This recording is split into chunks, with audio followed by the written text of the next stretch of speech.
Okay, so we are in the studio of Geoffrey Gorman, and he is letting us invade his house and his studio. And this is his working area right here, and you can see that there's all kinds of interesting things hanging from the ceiling here. There is, and this is a wide range of work. This is one of, in fact, the very first pieces I ever made. They were a little bit more skeletal.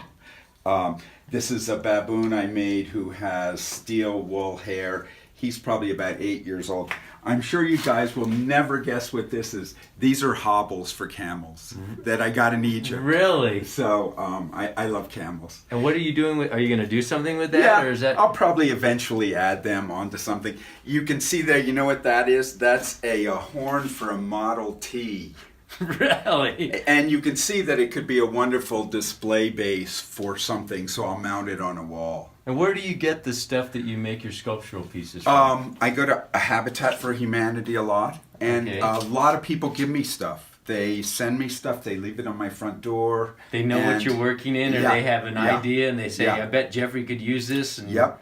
I recently got a big, huge bag of burlap bags. Now, what I'm going to do with that, I don't know. Look, I got the world's largest hammer over here, and it's kind of had a life of itself already. When you put a piece together, how do you sketch it out first, or how do you get the idea for what you're doing?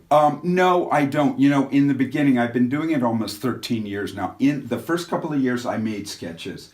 And now what I do is I literally, you can see over here and here, I download photographs of the piece that I'm going to work on. Okay. And then I try to find an expression that I want to capture. So I'll have a lot of different images that I just have in front of me, and that's how I do it. And then it just kind of goes from there.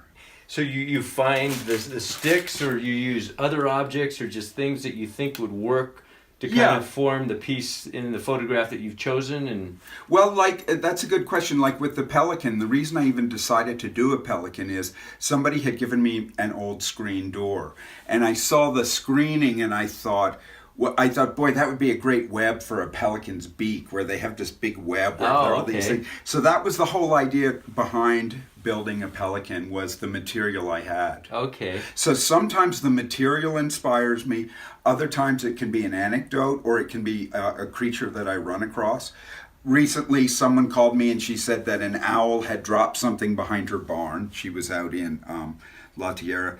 And she said 3 days later, this ring-tailed coon appeared. Really? Okay. So the owl had dropped the ring-tailed coon. They're migrating up from Mexico. Okay. And I decided to make a ring-tailed, I guess they call them raccoons. Okay. So that was kind of the story behind that. And how long does it take you generally? I know That's a good question, Ron. This baboon probably took 2 weeks. Okay. This guy did, from start to finish. My finishing process of rusting the work can sometimes, it's not labor intensive, but it takes a couple of days of applying chemicals to it and then letting them dry. Okay. So maybe we'll go out there five times a day, but then I'm working on other stuff too while that's going on. So I usually try to have several pieces going at the same time. All animals? Right now I'm doing all animals. I have done figures, and you can see, in fact, this is the very first figure I ever made right here. So that was made in, I think, 2005. Oh, okay. I started with figures, little tiny figures, and then about a year later, I kind of graduated into animals, and now it's pretty much mainly animals. Okay.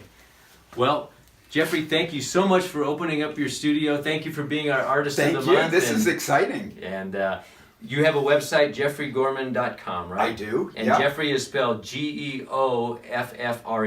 I'm impressed. Okay. You know it. All right.